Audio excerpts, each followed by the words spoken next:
காஞ்சி காமாட்சி அம்பாள் திருவருளால் காஞ்சி காமகோடி பீடாதிபதி ஜகத்குரு விஜேந்திர சரஸ்வதி சுவாமிகள் அருள் ஆசியுடன் கோடை காலத்தையொட்டி தொடர் நீர்மோர் வழங்கும் நிகழ்ச்சி காஞ்சிபுரம் சங்கரமடம் முன்பு ஸ்ரீ ஸ்ரீ பெரிவா அருளாசியுடன் குருவார ஸ்ரீ குரு பகவான் பெயர்ச்சி திருநாளில் 25ஆம் நாளாக கோடை காலத்தில் மக்கள் தாகத்தை தீர்க்க நீர்மோர் கேசரி வழங்கும் வைபவம் சிறப்பாக நடைபெற்றது.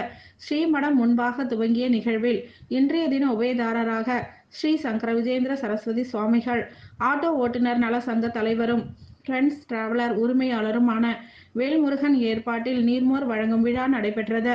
இதில் காஞ்சி காமாட்சி சங்கரமட வரவேற்பு குழு ஒருங்கிணைப்பாளர் காஞ்சி ஜீவானந்தம், பார்த்திபன், தொண்டாளர்கள் சிவில், காமேஷ், வெங்கட், திவாகர், குமார், மணிகண்டன், முத்து, நாகராஜ் உள்ளிட்ட பலர் கலந்து கொண்டு நீர்மோர் மற்றும் கேசரி வழங்கினர்.